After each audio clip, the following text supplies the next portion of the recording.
was wrong. And that meant turning to environmental engineer Dr. Marc Edwards, who confirmed their fears that the water was tainted. Tonight, Dr. Edwards reveals not only the lessons learned over the past decade, but also why he believes Flint was just the beginning of a broader issue. Water. It's one of our state's most precious resources. But it was in 2014 when Flint residents... They don't live in Flint. They don't have to drink this water. ...noticed a change in the tap. I got a drink, and I started drinking it, and I drank about half of that glass and realized that that water looked like this. And figured out something was wrong. It's truly an American tragedy.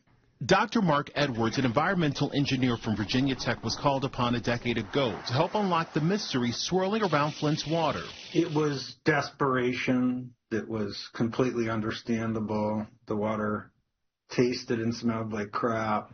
Fresh off of exposing a similar lead water crisis in Washington, D.C., when Dr. Edwards arrived to the city of nearly 100,000, he met families afraid of cooking with or bathing in the tainted water that came from their taps.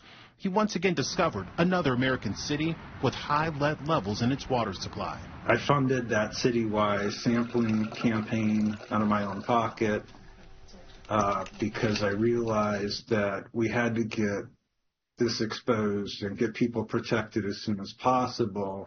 It's been a decade, and while so much has happened to the city, its residents, and its children, Dr. Edwards believes the effects of the lead-tainted water could have been much worse, even though the crisis led to tragic outcomes, including deaths caused by Legionnaire's disease. And I think the data has now shown that the harm wasn't as bad as people first feared, and it looks like, thankfully, we did get people protected by switching back to Detroit water and getting bottled water and filters. And so to that extent, I think it's a little bit of a success story in that it could have been a lot worse, although it doesn't change the tragedy or the criminality of what occurred.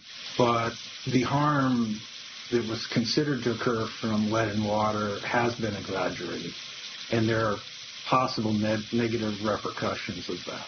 In 2023, Dr. Edwards, along with other higher ed scholars, penned an opinion piece in a science and social digital magazine called Undark. They say, according to research, most of the harm was done to Flint's children, not due to the water, but from the words that followed the crisis, called the nocebo effect. Nocebo is if you tell people that they were harmed more than they really were, ultimately they'll start to manifest some of that. And so it's quite dangerous and disconcerting. And we're trying to think, how can we correct the messaging so further harm doesn't occur to Flint children from the wrong messaging as well. What do you say to those critics out there who are saying, hey, people died because of the lead in the water? There were rashes that people got. My child is in special education classes all because of the water. So what do you mean that this nocebo effect happened? Here's proof right there. Well, we did expose the Legionnaire's disease outbreak that did kill at least 10 Flint residents. The harm that was done from the lead is unacceptable. But at the same time, providing a false message and telling kids they're brain damaged from lead in water when that simply did not occur, that has negative repercussions as well. And so, the good news is that messaging helped raise a lot of money to help kids in Flint. But the fear is, will that money, the good that comes from it, be outdone by the harm from the wrong messaging? So it's something we have to strive to get right. And I don't think we're there. But what has gone right so far, he says, is that the lead lines have been replaced and the Flint water is testing at safer levels. In Flint right now, from everything I've been able to see and all the independent analyses that have been done, are no worse than other cities. And in fact, you're way ahead of the curve in reducing lead and water risk. But at the same time, because what happened, people will never drink the water again or even bathe in it, that's a tragedy, and it's certainly understandable. Water is life! Water is life! Water is life!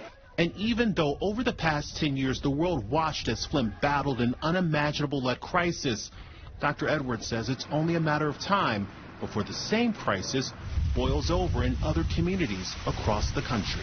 Are there other Flint, Michigan stories that will eventually emerge in our lifetime? I'm afraid so. What is your message to the people of Flint?